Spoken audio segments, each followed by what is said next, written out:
Vous écoutez Europe 1, il est 11h30, le journal de la santé avec Anne Le Gall. Bonjour Anne. Bonjour, les titres de ce vendredi. Nous ne sommes pas à l'abri d'un cas d'Ebola en France, selon certains experts. Les hommes qui boivent de l'alcool ont un sperme de moins bonne qualité.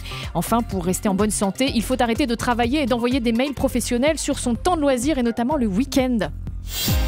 Et on commence d'abord avec l'anesthésiste de la maternité d'Orthez qui a dormi en prison cette nuit. Cette femme médecin a été mise en examen pour homicide involontaire aggravé après le décès mardi d'une femme de 28 ans lors d'un accouchement par césarienne. On sait désormais qu'elle a commis une grave erreur médicale en intubant l'œsophage de la patiente au lieu des voies respiratoires pour tenter de la réanimer.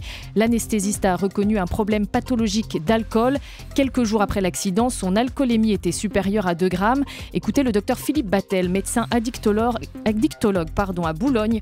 Il répond à Jean-Jacques Herry d'Europe 1. En règle générale, une femme qui est déjà à 1,5 g, elle a du mal à se tenir debout. Donc on peut imaginer qu'à 2,4 g, il y a une alcoolisation importante chez quelqu'un qui a déjà une habitude de boire qui permet au corps de tolérer des doses aussi importantes d'alcool. Elle a dû boire dans les heures qui ont précédé cette alcoolémie, l'équivalent de 3 à 4 bouteilles de vin ou entre 1 et 2 bouteilles de vodka.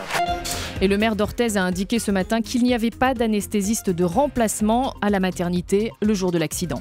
Sommes-nous vraiment à l'abri d'Ebola en France ? Eh bien non, pas totalement, estiment certains experts. Oui, alors que les États-Unis surveillent une centaine de personnes au Texas suite au premier cas d'Ebola diagnostiqué sur le territoire, la France ne doit pas se sentir à l'abri d'un risque similaire. Écoutez le professeur Jean-François Delfrécy, spécialiste des maladies infectieuses à l'INSERM. Il était en direct sur Europe 1 ce matin. On peut voir survenir exactement la même histoire que ce qui se passe aux États-Unis. La France est, je pense, prête. Il y a un plan ad hoc qui est fait.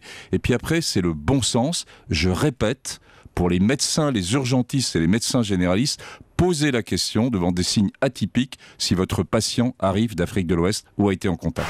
Et précisons qu'en cas d'Ebola en France, la mortalité ne dépasserait pas 10 à 15%.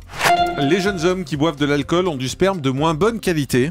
Et cet effet néfaste apparaît très vite, dès 5 verres d'alcool par semaine, selon une étude danoise qui paraît aujourd'hui dans le British Medical Journal. Avec 5 verres, ces chercheurs montrent que le nombre de spermatozoïdes baisse d'environ 10% chez les moins de 28 ans. La mobilité des spermatozoïdes diminue également. Bref, l'alcool peut nuire à la fertilité, comme le tabac.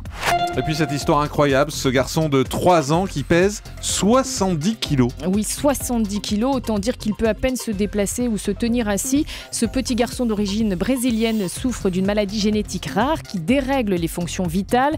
Il mange énormément et ne brûle presque pas de calories. Aujourd'hui, cette maladie ne se guérit pas, mais il existe des traitements pour améliorer le quotidien. Les parents de ce petit garçon ont lancé un appel à l'aide par vidéo sur Internet.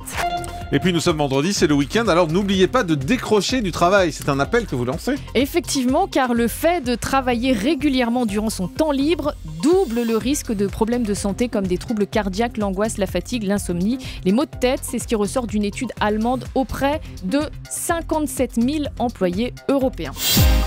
Et puis le chiffre du jour, c'est 10 000. 10 000, c'est le nombre de moustiques qui ont été lâchés hier au nord de Rio, au Brésil, pour lutter contre la dengue. Alors comment les moustiques peuvent lutter contre ce virus qu'ils transmettent eux-mêmes ?